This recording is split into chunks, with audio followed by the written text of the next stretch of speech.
Alrighty, so here we go. It's time to look at the last 7 games as part two of this review of match week number 22, and that include the Paizo Derby that I'll talk about a little bit later on the other board. But let's us first talk about the first game, which is Austin versus the Philadelphia Union. So as I mentioned before, this game was supposed to start along with the 8:30 p.m. Eastern, 5:30 p.m. Pacific start, but they got pushed back half hour because it's hot as hell right now in Texas. Though this was also another game where I'm pretty sure both of these teams would feel like they left points on the table.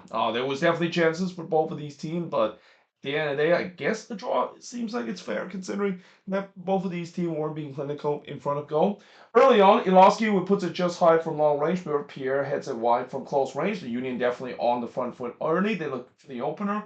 Blake would then deny Uzuni, but then it falls to Gallagher, and he had an empty net to shoot there. I mean, that is one that not only Gallagher would want to have back, but he was victimized by the post as a result.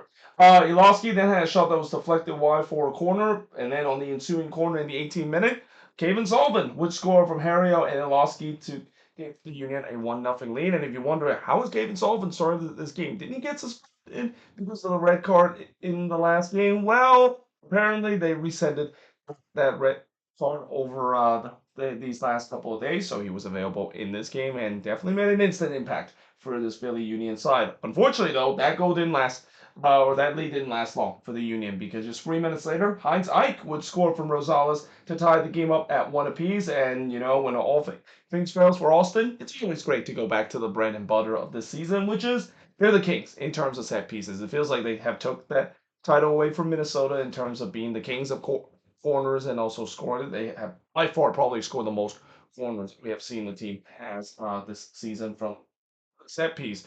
We then go for a long period where not much really happened, and that last goal was really the only chance left in the first half as we head into halftime with the score tied up at one apiece. In the second half, Ramirez would put one onto the roof of the net before Ilowski somehow missed a tap in for 5 yards out. And as I mentioned before, Milan Ilowski, I feel like he's kind of gone through a bit of a cold stretch again, and that's not great news if you're a Union fan considering well, the reason why they have been so good in these last couple of games is that their main man forward is finally started to score the goals and finally paid off the amount they, of course, bought him last season.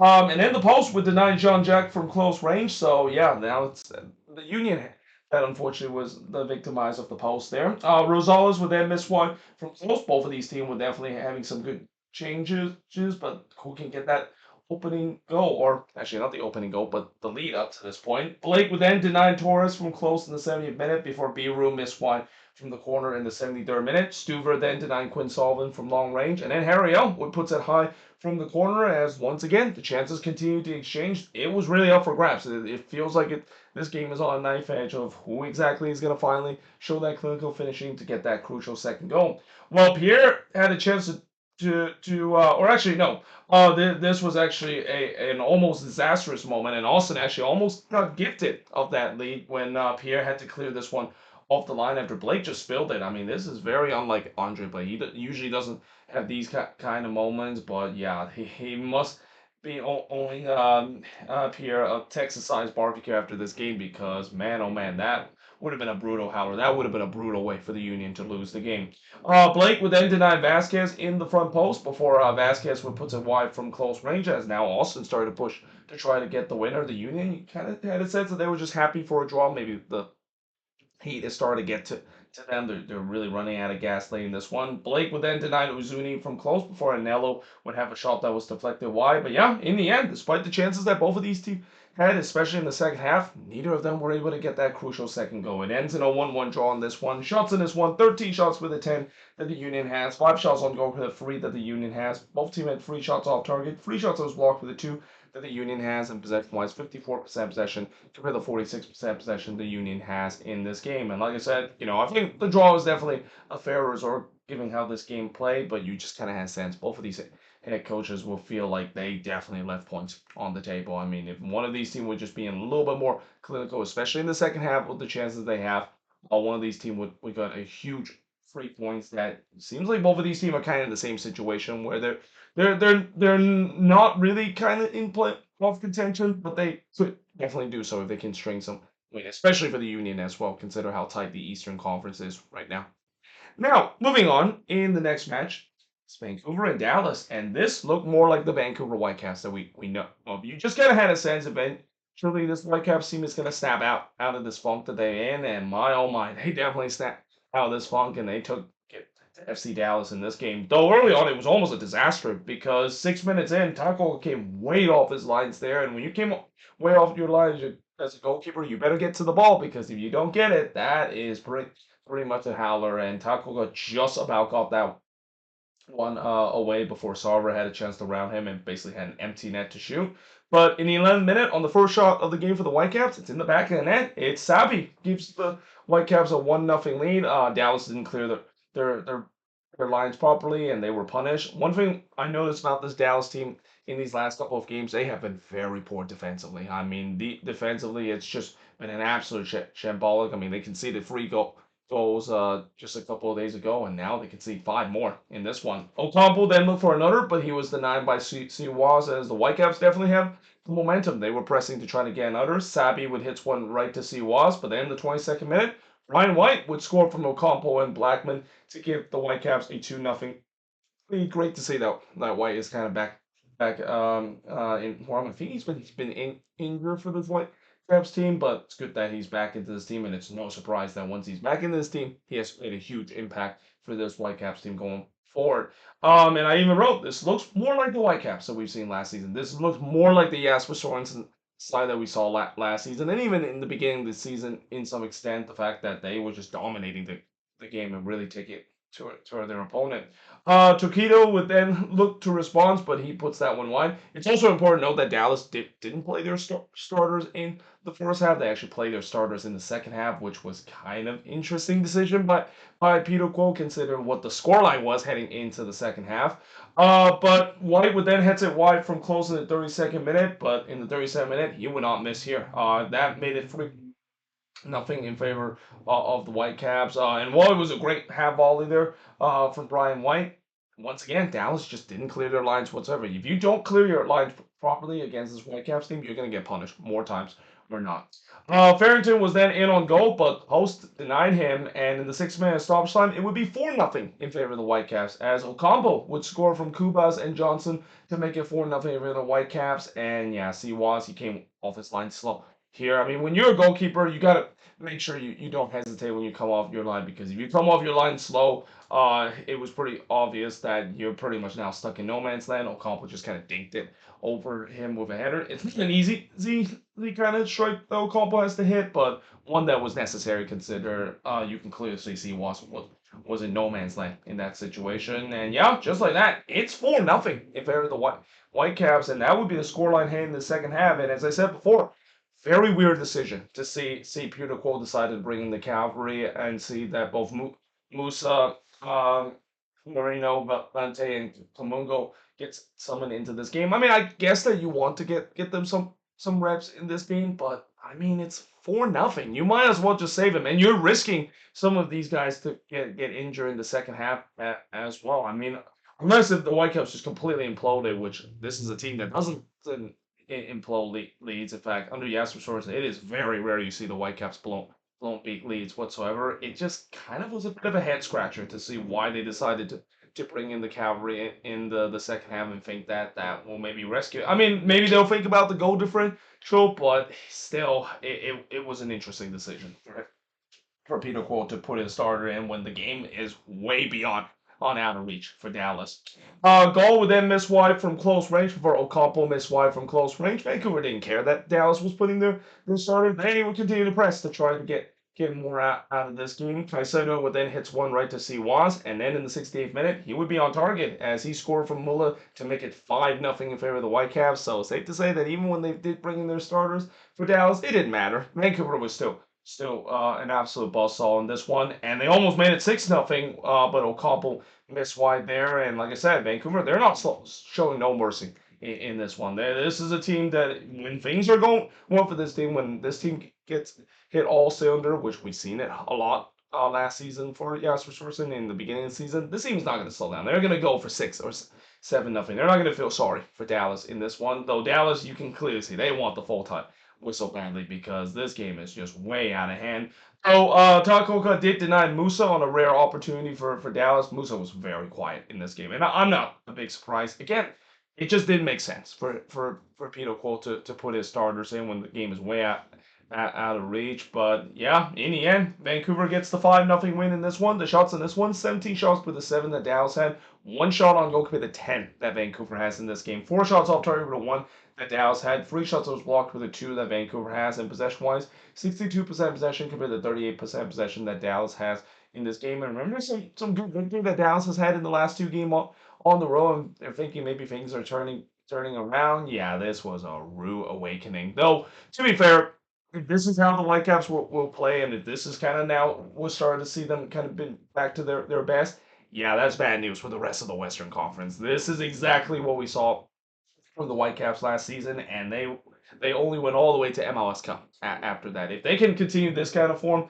nobody is stopping this Whitecaps team right now. And unfortunately, Dallas just happened to be caught in this Whitecaps team that was really feeling it and just kind of almost remind everybody that you shouldn't be writing this team off, even if this team is kind of going for a bit of a slump coming out of the World Cup break.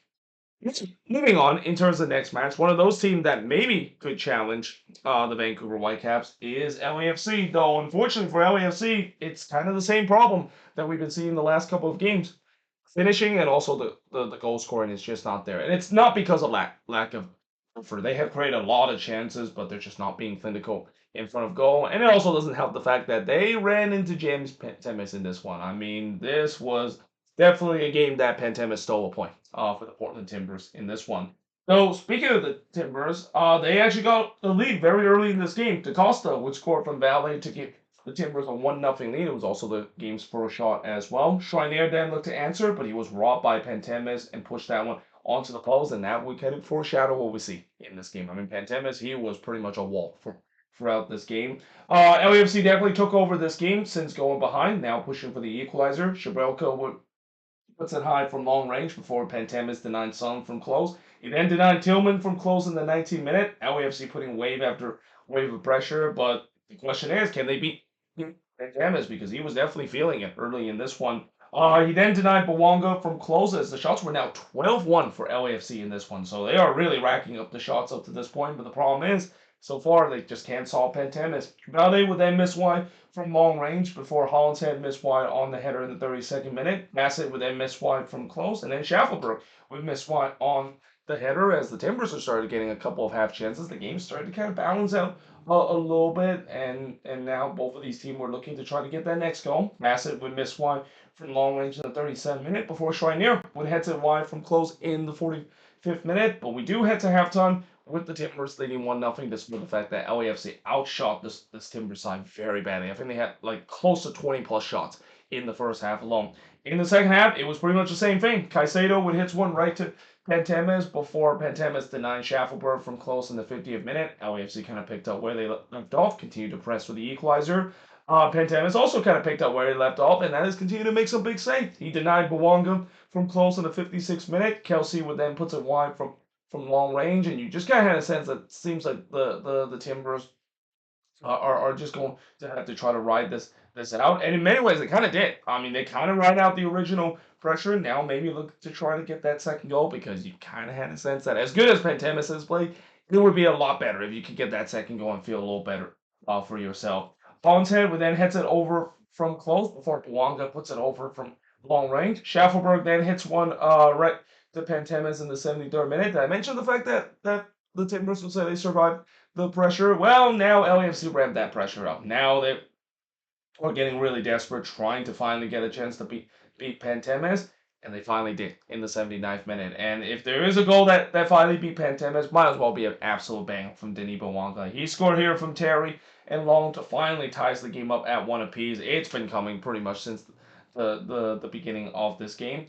Hollinshead then looked to try to get another, but he heads this one wide before Bawanga would heads it right to Pantemis in the 85th minute as LAFC now pressing hard to get the lead. Timbers were clearly in row heat mode. They are just trying to survive to get a point and hope that Pantemis will continue his excellence despite giving up the goal in the 79th minute. Hollinshead would then hit it wide from close range, and then Janssen would get a red card in this moment, and this was just a silly red card from Vincent Janssen. I mean, I get it. Yes, you're frustrated that the foul went against you, but there was no reason for him to kick the ball away like that. When you kick the ball away like that out of frustration, it's an automatic yellow card, and since he's already on a yellow card, he's now sent off. And let's just say that so far, Vincent Janssen signing with the Timbers, it's been very underwhelming. I'm not going to judge him just yet, but yeah, we kind of knew that this signing wasn't going to go so well. It didn't really quite work out when he was in Liga MX, and it doesn't seem like, at least it is still early days, but seems like it hasn't worked out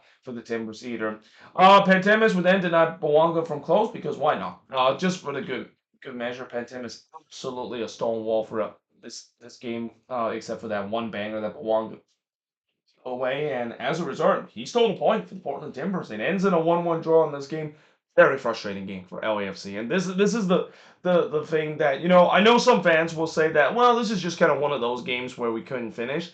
Well, the problem is it's been happening very often, and I feel like it's kind of get to a point where maybe it's not just one of those games. I said this the same when I talked about my team, Minnesota United, as well, where yes, I see the effort there. I see that they're doing a good job in terms of creating the chances. The fact that they're not putting away with it, that is what frustrates me, and I'm pretty sure it frustrates the players as well. It's almost like now there's a psychological play where these LAFC players, because of the fact that they haven't scored a lot of goals during this stretch, it started to get in their heads. They are not being able to show that clinical finishing that they have shown before, and this is another example of it. Though, again, you got to give all props to what Pantemis did in this one. I mean, this was just one of the best goalkeeping performance we have seen this season as well. And the shots kind of tells the story of how good Pantemis was. 33 shots in this one compared to just 9 that Timbers had. 2 shots on goal compared to 11 that LAFC had. Pantemis had 10 save in this one. Felt like more with the way that he was saving every single minute. 10 shots off target compared to 5 that the Timbers had. 1 shot that was blocked compared to 12 that LAFC had in possession-wise. 58% possession compared to 42% possession that the Timbers had in this one. And like I said, for LAFC, I mean, at one point, you're just saying that maybe this is not just because of the fact that we're getting unlucky. Maybe this is starting to become a psychological standpoint where, for whatever reason, these players just does not have that hunger to finish their chances like they did before, and that could be a very, very concerning thing. That could really get into the heads of these players to a point where the longer this goal drought does, the longer that they can't find a way to break out of the cycle. The more you say that, remember how when we thought LAFC was going to be threatening in coming out of the World Cup break? Yeah, so much for that. Now they're starting to kind of gone back to the form that they were heading into the World Cup, which is they weren't in the best of form heading into the World Cup. Moving on, in terms of the next match, San Diego and the Colorado Rapids, and this felt like a little bit more of like the San Diego of last season. But to be fair, they were kind of gifted a couple of goals, and I gotta say, Colorado Rapids, this 2026 team, it needs to be studied of why in the world do they do so well at home, besides maybe the altitude kind of plays their favorite, and that when they play on the road, it's almost like they forgot how to play soccer, especially defensively. Now, in the first half, 10 minutes in, Sealy would put it high as that was the game's first shot. Not much really happened, at least in this first 25 minutes. In fact, there was only one shot for the first 25 minutes. However, on the second shot of the game, it's in the back of the net as Oni Valakari would score to make it 1-0 in favor of San Diego, and it came off of a brutal turnover from Colorado as well. They gave the ball away in their own box, and when you do that, you're going to get punished over and over again, no matter which opponent that you face. And yeah, it's 1-0 in favor of San Diego. Albino then looked for another, but he was denied by Hansen before Achari would put it wide. But the San Diego fans and certainly the players feel like that there should have been a penalty that was awarded. It felt like Achari was brought down there in the box, but the referee did not agree with that. No penalty was awarded. But there was no doubt the momentum was with San Diego. They definitely been playing better than Colorado in these first 30 minutes, and now they're pressing to get that second goal, and they do. As the new man, Elias Achari, would score his first career MLS goal, and again, it's an absolute gift, too. I mean, the Rapids, I don't know what's going on when it comes to them playing on the road and how, their defense, when they're playing at home, looks rock solid. On the road, it feels like it's Benny Hill team because just an absolute whiff there at the back. And as a result, Achari took that one away, and he buries it. So just like that, 2 mistakes from Colorado that made 2 fatal mistake, and now San Diego is up 2-0. Aronson did look for one back, but he puts that that one wide, and we do head to halftime with San Diego leading 2-0 in this game. In the second half, not much really happened either in the beginning of the second half. Aronson would then hit it right to Dos Santos, but then in the 71st minute, Priani would score from Ingvartsen to make it 3-0 in favor of San Diego. And I gotta say, Gabriel Priani, it seems like this is a classic example of what a players can do when you're in a change of scenery. We said this many times before, where when players are not doing well with their current club, sometimes you just need a new change of scenery. Sometimes you need a new team to get your confidence back, and it's safe to say that Priani is definitely getting that confidence with San Diego. Though I'm pretty sure DC fans are thinking, where in the world is this version of Priani when he was playing for us? He definitely did not look this good when he was playing for us all this year.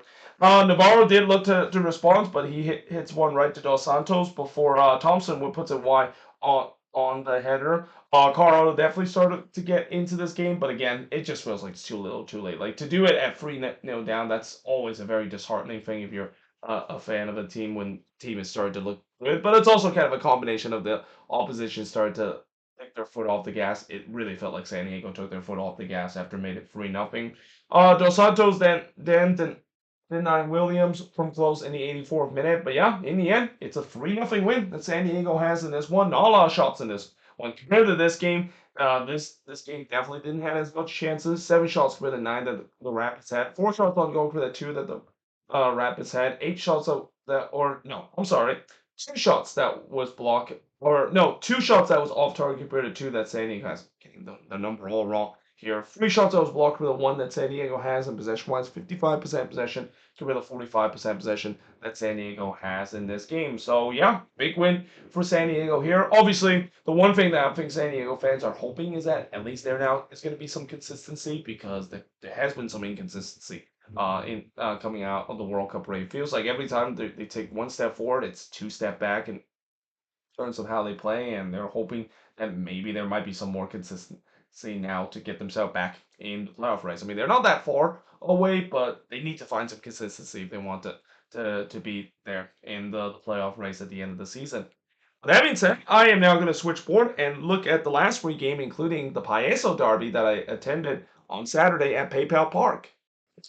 All right, so now let's talk about the Payaso Derby that I went to a couple of days ago at PayPal Park. And as I mentioned before, coming into this game, I just want someone to win. Like, I don't care which my team win in this one. I just need that streak to finally end. It has been miserable to see both of my team have yet to win a game coming out of the World Cup break, and I was very nervous that this game was going to end in a draw and also end in a pretty dull draw as well. But in the end, it was kind of the opposite. I mean, one of my team, of course, did get a win, and they got it in emphatic fashion. I mean, I definitely did not see this coming. Well, with Minnesota, of all that talk of the struggle that they have when it comes to goal scoring, they came to this game and pretty much put a 5 spot on the San Jose Earthquakes. And what's even more crazier is the fact that the 4 of the 5 goals that they scored was all by number 9s.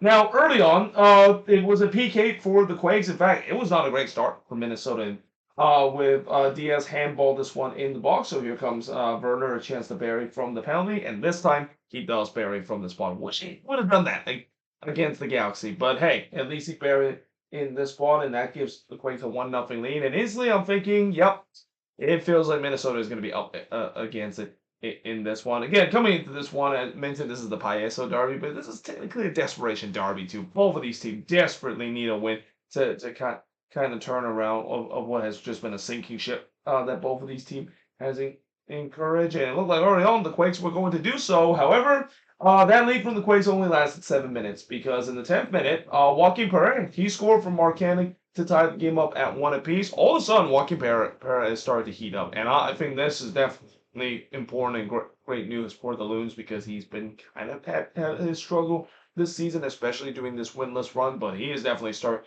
to heat up, and you know that he is heating up when he did just what is definitely guaranteed as the goal of the week, and maybe even in contention for goal of the year. Because how many times we've seen a Rabona shot that actually went into the back of the net? It is not very often we see that. Is also not very often we even see a player decided to try the Rabona attempt. It's a very difficult technique to connect, and it's a technique that you gotta have a lot of cojones to try it. And Pereira, of course, did so here. It wasn't really hit with too much power, and one that, yeah, you got a question gun. Probably should save that one, though.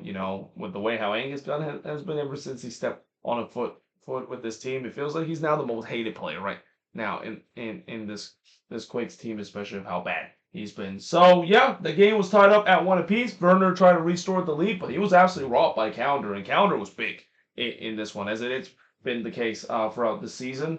Even though that was a big save, I thought Werner probably should have scored that because he was 1v1 with the goalkeeper. He is the guy that you expect him to bury it, even though there's been times we see Werner has had the issue when it comes to scoring. But yeah, that should have been 2-1 for the Quakes. Yeboah then had a shot that was clear off the line, but then it falls to Boxo, who heads that one high. The Quakes set piece defending was very shaky at best in this one. In fact, the whole defense turns out to be very shaky to a point where it just self-collapsed itself throughout this one.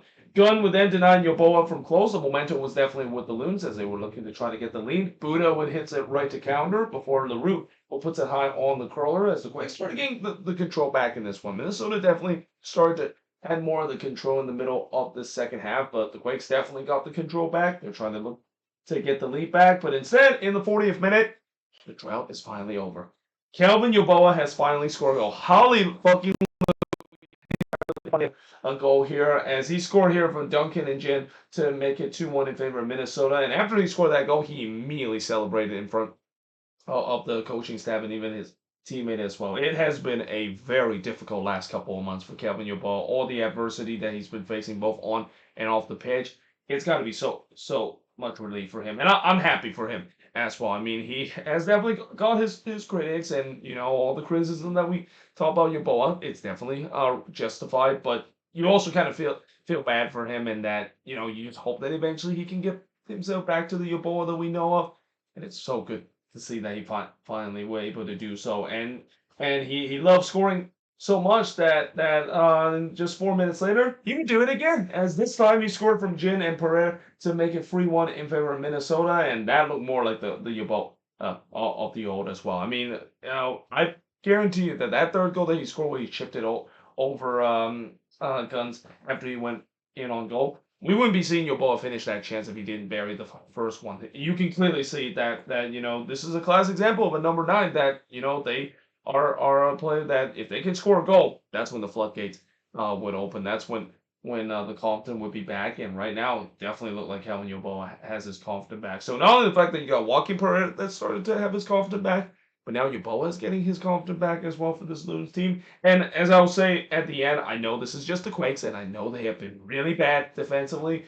But still, with the way that this team has not won a game in so long, as the old saying goes, beggars can't be choosers. I mean, right now they need this badly, and it's great to see all these guys that have been out of form that have started to look like their old self, at least in this game, that is. And by the way, while the third goal was scored in this one, fan actually threw a beer toward Bruce Arena. Now, I didn't watch this because I was kind of sitting hot up in the stands as well, but yeah, apparently from what I heard, it seems like a fan threw a beer toward Bruce Arena and hit him at the back. Now, understand that the fan base is absolutely pissed right now, and rightfully so. The Quakes fan base right now, it feels like this is another nightmare that they're living in the midst of this absolute collapse that they're going through.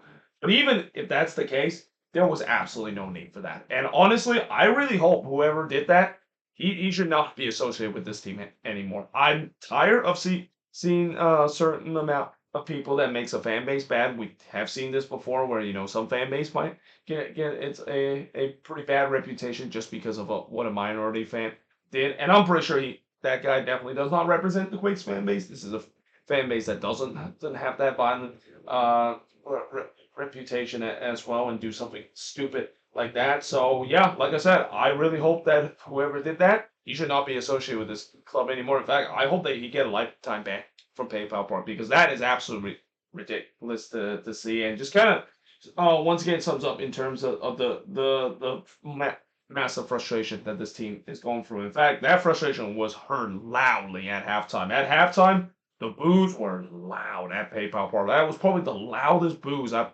heard at PayPal Park in a very long time, and that's saying something because this team has gone through some really bad run of form, but you can clearly see that the fan base, they are upset. I mean, you're facing against a team that hasn't won a game since May and a team that has rarely scored a lot of goals, and you give up 3 in the first half and put up this performance. Yeah, rightfully justified that the team was boo off the pitch at halftime. Now in the second half, it didn't get any better though. So early on, Calendar would deny Buddha from close. The Quakes definitely coming out with a little bit more energy, and this is where for the Loons, as much as I'm happy that they're leading 3-1, I'm still very skeptical of the fact that well, what how are they gonna blow this lead? Because I've seen this before where they've blown 3-1 leads on the road before. Mark Hennig would then pulls it wide from close range. Werner did have to sub off. Apparently, he pulled his hamstring again. Hopefully, it's not serious because if it is, yeah, that just kind of sums up the luck that the Quakes have recently had. Duncan would then miss an absolute sitter in the back post, but then 1 minute later, Marcus Caldera got pick up his slack because he scored to make it 4-1 in favor of Minnesota. It's his first career MLS goal as well. It came off just a brutal turnover from the Quakes. That's been a theme throughout this collapse that the Quakes are at, where their defense is pretty much gone back to 2025 form, giving the ball away cheaply, basically a traffic cone defense more times than not. Pereira then looked for another, but he puts it wide from long range. The Quakes have flat out quit. I mean, it's not a big surprise in the midst of this absolute tailspins that they're going through. On the other end, Calendar would deny Fernandez from close before he denied Judd from close range, but Murray had a chance to bury this one, but he couldn't put this one in. And even with this 3-goal lead, I was still not convinced yet that the Loons have secured all 3 points, and especially they don't need to give an unnecessary second goal to maybe make the Quakes feel a little better themselves. And it seems like they took that advice because in the 86th minute, they would make it 5-1 in this game. As Mauricio Gonzalez would score for Pereira to make it 5-1 in favor of Minnesota. And I want to say that, that was your typical Quake set piece defending, where it's so typical the Quakes concede from a corner. That feels like it's a tale as old as time, but that's just putting it nicely there. What I saw in terms of that set piece defending is a team that just flat out quit. What I saw in that set piece defending was just a team that just standing there, let Mauricio Gonzalez wide open in the front post, completely unmarked. I mean that's if that's not a sign of a team that is going through and just have no confidence whatsoever, I don't know what is right now. But in the 90th minute, there was also a baby that came onto the pitch. So this was also another thing that was talk about how how in the world did the baby get on the pitch? I mean, there's been some weird pitch invasion that we saw. Remember, I think a year ago we saw a raccoon that invaded the pitch. Now we're seeing a baby invade the pitch. And I'm pretty sure the Quakes might as well just sign that baby because I'm pretty sure he has put more effort for this Quakes that team had for the entire game, because in the end, the collapse continue. It's a 5-1 beatdown that Minnesota has against the San Jose Earthquakes. To tell you how embarrassing this performance is for the San Jose Earthquakes, Minnesota has not scored more than 3 goals at all this season. The last time they scored 5 goals was back in 2024 when that was the Teemu Pukki game where Minnesota put 5 past the Galaxy and won 5-2 in that game, even though that game kind of really didn't matter because they were pretty much close to being out of the playoffs. So yeah, to tell you how embarrassing that is. I mean, I know their defense hasn't been great. But to give up 5 against this team, yeah, it just clearly shows you that this team is just going through it. And I know, obviously, with the recent announcement that Leuven, it seems like he is going to be joining this team. It's not official show yet. And that there are some that say that maybe that can stop the bleeding, which I think it could. I mean, Leuven is an amazing player, both on the attacking and also on the defensive end. He definitely does make the players much better. But I just think that I don't know if that's going to be enough, especially the fact that, like I said, there has to be a big talk point. I wouldn't even be surprised if they may have a players only meeting after this with the Quakes. This has gone out of hand. I mean, it feels like every single week, this collapse is just getting worse and worse to a point where I said this before and I'll say it again. I would not be surprised if this team might be out of the playoffs by September. And that's not saying it lightly. They're just no confident whatsoever right now with this team. The shots in this one, 11 shots for both of these teams, 6 shots on goal for the 7 that Minnesota has, 4 shots off target, 3 that the Quakes had, 2 shots off blocked for the 1 that Minnesota has, and possession-wise, 56% possession for the 44% possession that Minnesota has in this game. And I know, as I said earlier with the Loons, this is just the Quakes. I know the Quakes are in an historic collapse right now.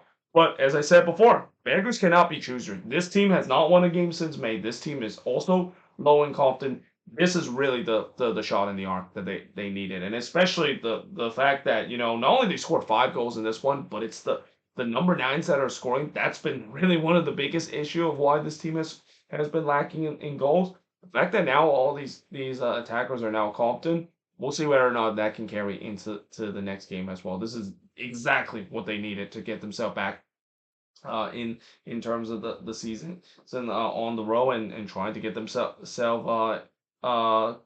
being one of those bubble team because I really think that they're going to be fighting for playoff position at least for the last couple of playoff position at the end of the season. They're actually the first team out if the playoffs started today, and actually they're tied with the Portland Timbers right now in ninth place. They don't have that tiebreaker because they have fewer wins than the Portland Timbers currently have. Now, moving on, in terms of the next match, after spending a long time talking about that game, you knew I was going to spend a long time talking about the Payaso Derby that I went to. But now let's talk about the Sunday game, starting off with New England and NYCFC. So one thing I forgot to mention in the preview is that this is the battle between the two U.S. men's national team goalkeeper, because on one hand, you have Matt Freese, that was the starter for the U.S., and then on the other hand, you have Matt Turner, who was the backup, and he did play in that one game against Turkey as well in the World Cup. So it was going to be interesting to see how they would do in this one. And a little spoiler alert, both of these goalkeepers definitely show why they were on the national team and definitely had a bit of a duel in as a resort. Now, early on, you with the game's first shot, but he puts this one wide. Not much really happened in this game either, as there was only one shot for the first 20 minutes. Magno would then puts it high, as that was NYCFC first shot before Freeze denied Miller. But then a penalty was awarded because apparently before Miller hit that shot, James Sands kind of came in and brought him down in the box. In fact, James Sands had an eventful game in this one, especially in the first half. But yeah, that's a penalty for New England. And here comes Carlos Hill. He has a chance to bury it. He usually doesn't miss from the spot. But he does here, as Faris denying him from the spot. To be fair, it wasn't the best penalty from Carlos Hill, but still, what's even more impressive is the second save. I mean, Hill got the rebound there. You usually expect him to bury that on the second attempt, but Faris says no. He absolutely robbed him on the second effort as well. And after that, you can see how pumped up that he was and his teammate as well. I mean, that is probably one of the best penalty kick sequence you could ever see from a goalkeeper. Not only making the original PK save, but to able to save it again on the rebound. You know how tough it is to do that even on the rebound, especially. My word, that looked like the Matt Freese of Owen. That's kind of the reason why he got picked to be the main goalkeeper for the national team in this previous World Cup. So that being said, Sands would quickly kind of redeem himself because he would clear Miller first shot off the line. I mean, he literally cleared that one as it was about to trickle in, and you're just thinking for New England, they're getting blue ball in this game. Is this going to be one of those games that they're not going to find the back of the net? Well, the answer is no, because in the 36th minute, Turgeman would score from Miller and Harrison to tie or to give New England a 1-0 lead. A little ahead of myself there, and it's been coming. I mean, New England has been asking all sorts of questions. Eventually, the dam is going to break, and it finally did.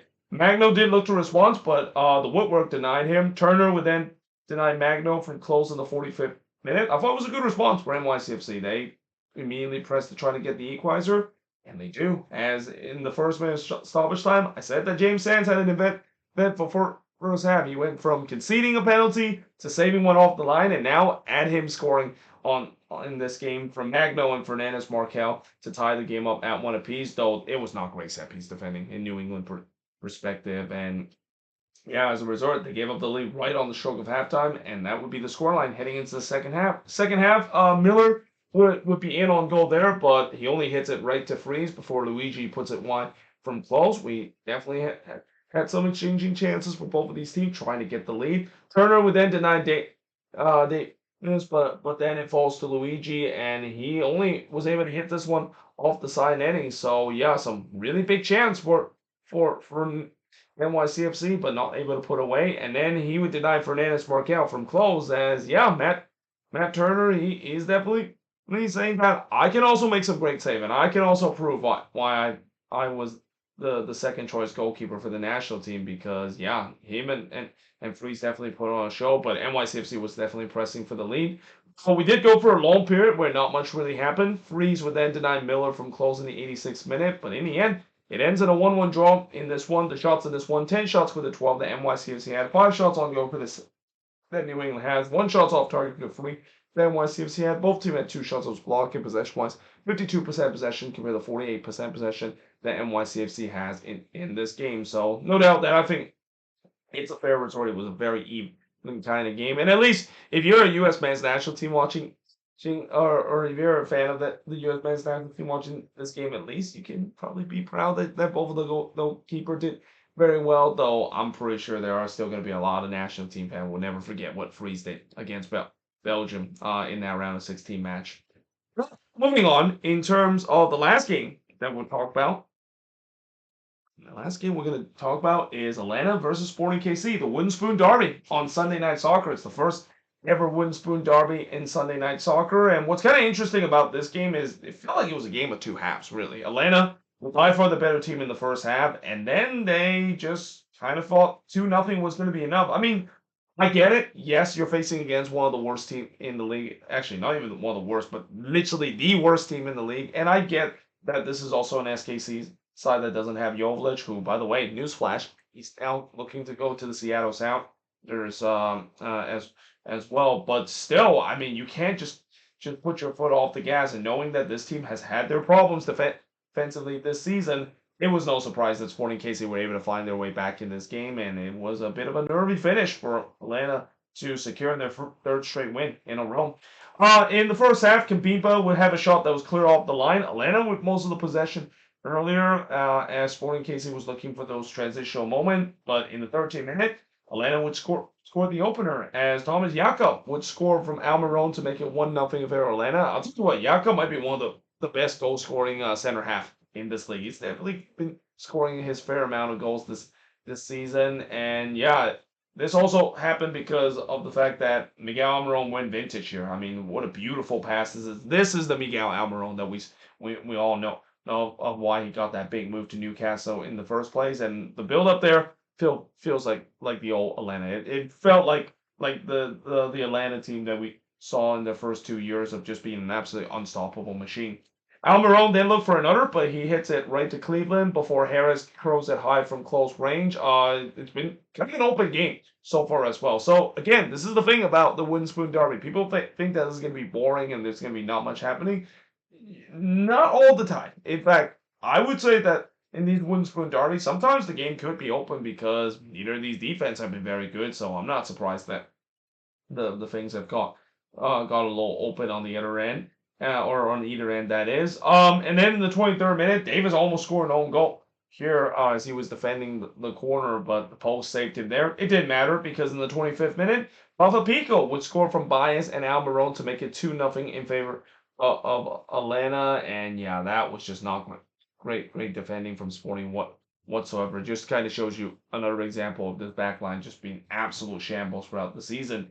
And then it could have been 3-0 if it wasn't for the post denying Almiron and Atlanta the third goal. And right now, it just feels like this is the old Atlanta that we've seen. I wouldn't be surprised if Atlanta fans are saying, well, are we truly back? Because this is kind of what we've been used to. Though, for Sporting KC, they were all over the place defensively. And this could get ugly if they don't get their acts together. Davis would then puts one to Savannah in the 34th minute. But we do have to have time with Atlanta leading 2-0 and look very dominant in this first half. However, like I said, this was a game of two halves, and in the second half, Sporting KC started to take over this game a bit. Kambimba would then puts it wide from long range before Baranchuk would put it over from long range in the 50th minute. Sporting definitely had some good moments on the attack. They really started to dominate the possession, but unfortunately, the final third play is just not there up to that point. Well, that changed in the 71st minute because Steven Afrika would score from Reed and Harris to get one back for Sporting KC, and just like that, all the momentum was with Sporting KC. And this is where, if you're Atlanta fans,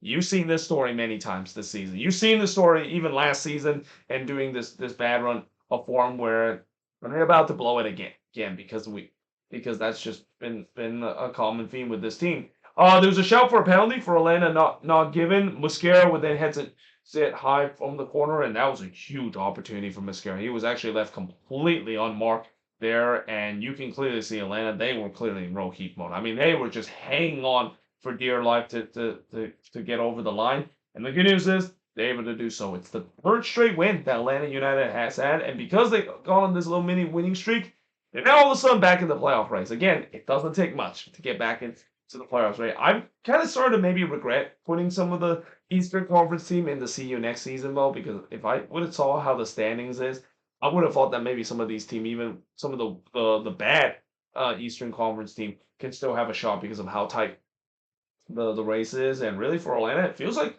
they're starting to click again. It feels like Tata Martino is started to figure this out. Now, obviously, one thing I will say about Atlanta is that yes, they have been playing against some relatively easy opponent and playing against teams that are not doing very well whatsoever. But as what I said about Minnesota is the same with Atlanta. Beggars can't be chooser. I mean, they haven't had a great season whatsoever. So if you can capitalize in terms of winning games when it matters, you take it, because if you just go on a winning streak like this, now all of a sudden they could be in the race. I believe they mentioned on the broadcast that Tata Martino mentioned that they need to win 11 games out of the remaining 14 to make it to playoffs.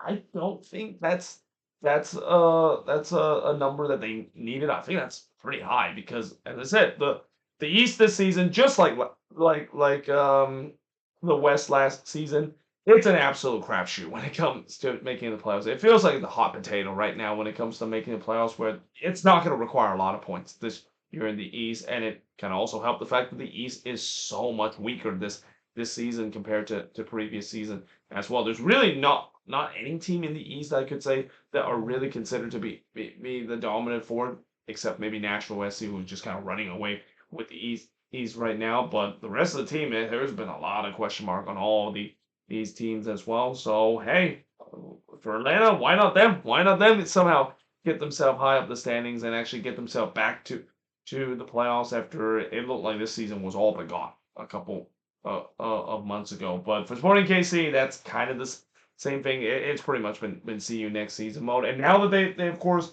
sold off Jovic, which a lot of Sporting KC fans are not happy about that because they thought that this was supposed to be the foundation piece that they have in the rebuild. Yeah, again, obviously, I know this team is in the midst of a rebuild, but at some point they will have to show some progress. And I know they've also spent a lot of money, but I fear that Sporting KC could potentially make the same mistake as what we saw with some of these big spending team, and especially make the same mistake as Toronto FC, where Toronto also spent a lot of money when they were in the midst of a deep rebuild, and so far those money that they spent has not been spent wisely whatsoever. So this is a bit of a warning for Sporting KC, and I also think that if they don't get things going and progress are not shown, should we say that David Lee maybe is on the hot seat right now? Because right now David Lee is not a very popular man in the Sporting KC fan base. I've seen what Sporting KC have said to about him, and that they're starting to lose patience on the fact that this deep rebuild that they're supposed to go through is not really going anywhere. But either way, that is pretty much it when it comes to reviewing all of these games. As always, let me know in the comments below what do you think of these games, and if there's and also let me know in the comments below the previous board and the 7 games that I review in this review that is. But either way, hope you guys enjoyed this video. If you do, make sure you guys like, smash the subscribe button, and yeah, I of course will see you guys next time.